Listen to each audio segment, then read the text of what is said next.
We want to be prized. Ano po ba yung sabihin ng prize? Gusto ng mga babae, naming mga babae, na mga asawa na babae, na malaman ng mga tao na kami lang ang nag-iisa sa inyong puso. Oo, ganun po. Gusto namin ipagsigawan na kami lang yung babae sa buhay nyo.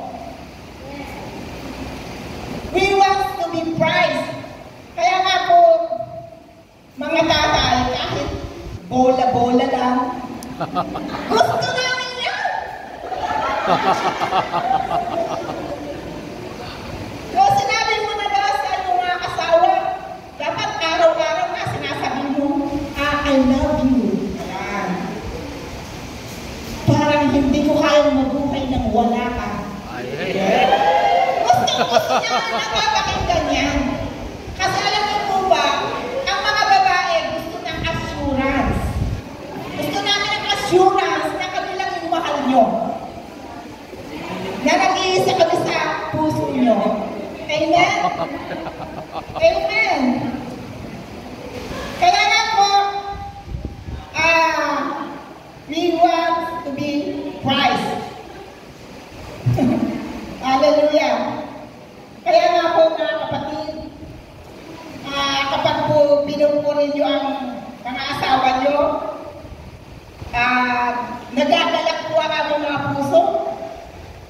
Yung mga bagay na minsan kinasasama namin ng loob, nawawala yun. Sa inyong mga papuri, sa inyong mga sinasabi sa amin na nagpapataba ng aming puso. Amen. At lastly, kaming mga babae, gusto namin na naaalala nyo kami sa mga special occasions. Diba? Halimbawa birthday, at hindi mo naalala ang iyong asawa, hindi mo man ang binate. Wala ka na ng regalo, hindi mo pa binate. Ano ang in-expect mo na magiging reaction? Siyempre, sasama ng loob. Hindi man siya naalala ang kanyang special day.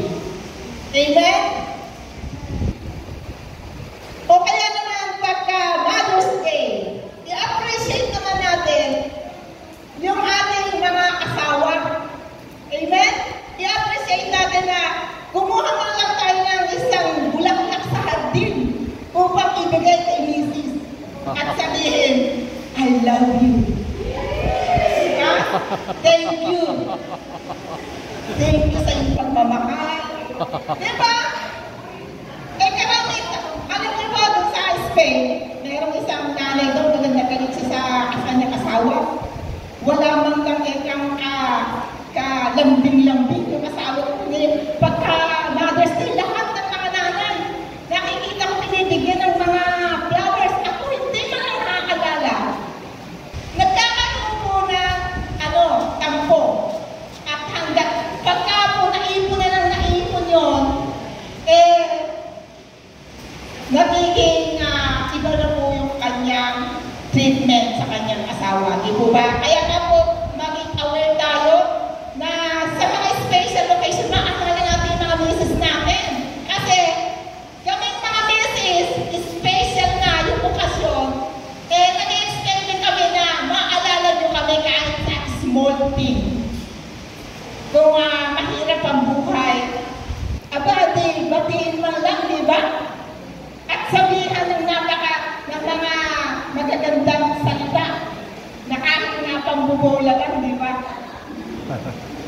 Kami kinikilig. Pagka ganun, mga kapatid. Amen? Mga tatay, naintindihan niyo po ba? Hallelujah! Praise God! So, mga kapatid, hindi po tayo nagkakamali na bigyan natin ng kahit konting appreciation yung ating mga misis. Kapag binibigyan natin sila ng regalo, binibigyan natin ng bulaklak, kasi yan po ang gusto namin. At dito po ako magwawakas, meron po isang nanay na napakadalang sa bigyan ng bulaklak ng kanyang At yung bulaklak na yon, lanta na, kinikip pa niya. Bakit ba itong bulaklak na yun ayaw pang itapon, lanta na, tuyong-tuyo na?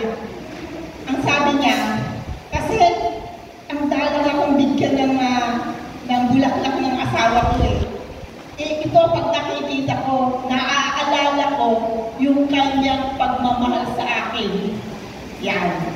Kaya, yung bulaklak na kapatid, mga tatay, hindi na sayang yung ginawa mo ng effort dahil kami sa aming puso ay tinetreasure namin yon at hindi namin malimutan na ginawa mo yun dahil mahal nyo kami.